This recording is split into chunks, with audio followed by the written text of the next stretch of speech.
The first 3 phases prepared each student for the 6-week simulation phase, where each student finally got the opportunity to hone their air support skills. Overall, the program of instruction enabled these Marines to process immediate air support requests, integrate aircraft and supporting arms, manage terminal control assets, and procedurally control assigned aircraft. Marines, you have just completed the required training to become part of the air support community. Go forward and carry on the tradition of excellence those before you have established. I will now introduce the chain of command for the class. The class proctor for Air Support Control Officers Course 2 TAC 14 is Captain Williams. The class proctor for Air Support Operations Operators Course 2 TAC 14 is Sergeant Strelzig. The staff non-commissioned officer in charge of Air Support Training Section is Gunnery Sergeant Beyer. The officer in charge for Air Support Training Section is Captain Buchan. At this time, Captain Buchan will now address the class. Thanks. Good morning, family, friends, staff. Thanks for coming out and show your support for your Marines. Marines, graduates, congratulations.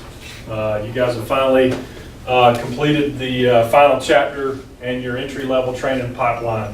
All right, now you're getting ready to go out there and do the job that you guys all joined in mind to do, right? Probably didn't think you were going to spend this much time schooling and training before you actually got out to the operating forces to do your job, right? All right, finally getting out of 29 palms too. All right, just like Sergeant Baskin stated in the brief introduction, it's a pretty grueling course. You guys all have a lot to be proud about. Getting through the course is no easy task. Hopefully you learn something you can carry on to the operating forces and build on as you continue on in your career. The Marine Air Control Group 28 Commanding Officer Colonel Kojak was originally scheduled to come out and be a guest speaker for the ceremony.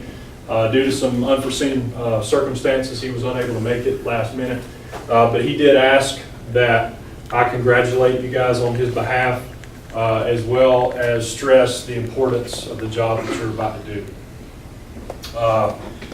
You guys are going to get ready to go out and split your separate ways. Some of you will be across the world, literally supporting training exercises, in some cases supporting combat operations in harm's way, supporting Marines out there that are heavily dependent on you to give them the air support that they need to do the job that they need to do. It's no easy task, and you shouldn't take it lightly. All right. I was watching on the news the other day. I don't know if you guys are familiar with it. I'm sure you are, but Corporal Kyle Carpenter. You guys know what I'm talking about. For anybody in the room who don't, he's the most recent Medal of Honor recipient, Marine Corporal in combat operations in Afghanistan. Just a little bit of backstory. He shielded the blast of a grenade between him and one of his fellow Marines. Fortunately, he survived. He had some critical injuries, took him a long time to get over, but he did survive it. And now he's been in the news quite a bit since he received the Medal of Honor just recently, telling his story about what happened and the things that unfolded that particular day. The one thing that struck me, I just recently seen an interview with him, a one-on-one interview, where he was talking about things that happened and giving credit to different people that assisted in the support that they needed. And he specifically credited the people behind the scenes who provide the command and control support, and specifically the people who coordinated the medevac that saved his life. All right, the timely medevac that was there and coordinated to save his life. And he went out of his way to credit those folks for doing that, and I thought that was pretty cool. You guys may not quite understand the importance of the roles that you're going to have once you get out there to the operating forces right now, but trust me, you will soon enough. All right. Those are the types of people that you're going to be supporting. That's the standard that we have to live up to. All right. Those are the kind of people like Corporal Carpenter or service members, Marines out there, whose lives are going to be entrusted into you. to give them the support they need, whether it be tactical air support, medevac support, you name it. All right, that's what we do. All right. I can tell you that there's no doubt in my mind that the DASC is the most important command and control organization and element that brings together in harmony that air and ground piece of the Marine Air Ground Task Force. All right, without the DASC, we would not operate the way we do. We wouldn't be the most efficient fighting force in the world. All right, and I 100% believe that. And you'll see what I'm saying when you get out there and you actually become a part of it and have the opportunity to serve as a DASC operator or a controller. With that said, I'll leave you with a few parting words of advice. One of the most common questions I think I get asked anyhow by entry-level students getting ready to go on out to the fleet and start that next chapter. Probably the most common question is, what can I do to make myself better? What can I do to get started on the right foot? To be the best DASC Marine or controller, officer, operator that I can be. Over time I've kind of thought about that, and the best advice that I can give you is, a couple things. Number one, be confident. All right, be confident in the knowledge and the experience that you've gained thus far along the way between all the schools that you've been through, and most importantly, this school. Everything that you've learned here, the knowledge that you've gained, be confident in that. Be confident in your abilities and build on that when you get out to the fleet. Along with that, be very aggressive. All right, be very aggressive in building on that knowledge and that experience, so that you can build up that confidence, right, and continue on with that. Ask all the questions. All right, there's never a better opportunity now as junior officers and junior Marines to reach out to your peers and your superiors, your subordinates, and ask the questions. Gain the knowledge that they have, people that maybe have a little bit more experience than you. Be aggressive in that. But at the same time, be humble, all right?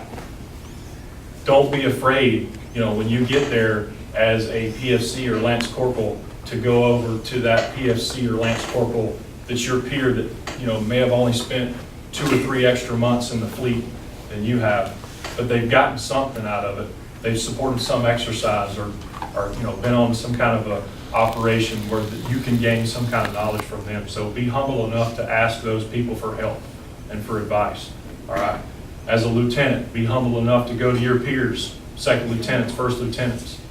Be humble enough to go ask that PFC and that Lance Corporal or that sergeant that's been around for long enough that they have some knowledge that they can hand over to you.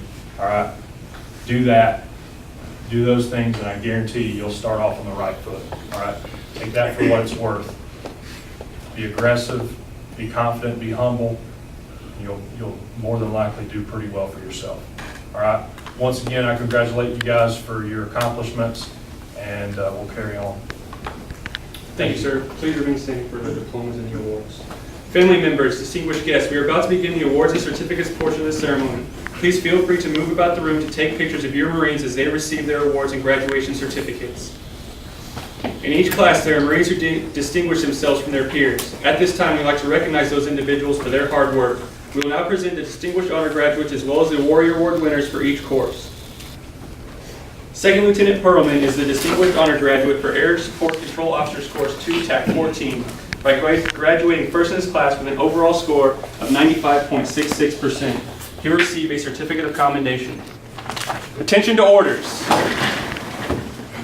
United States Marine Corps, Certificate of Commendation. Commanding Officer, Air Control Training Squadron, 29 Palms, California, takes pleasure in commending Second Lieutenant Samuel E. Perlman, United States Marine Corps, for outstanding performance of duty while serving as a student, Air Support Control Officers Course, Class 2014-020, Company Charlie, Air Control Training Squadron, Marine Corps Communication Electronics School, Training Command, 29 Palms, California, from 9 April 2014 to 1 July 2014.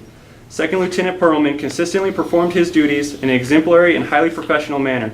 He distinguished himself throughout outstanding performance by placing first of 8 students while maintaining an aggregate grade point average of 95.66%.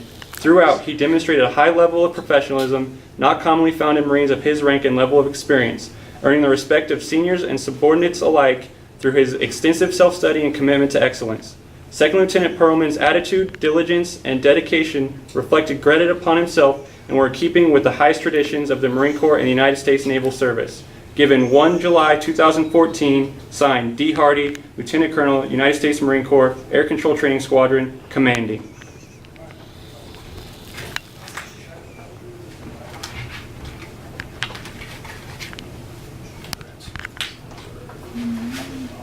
Please be seated.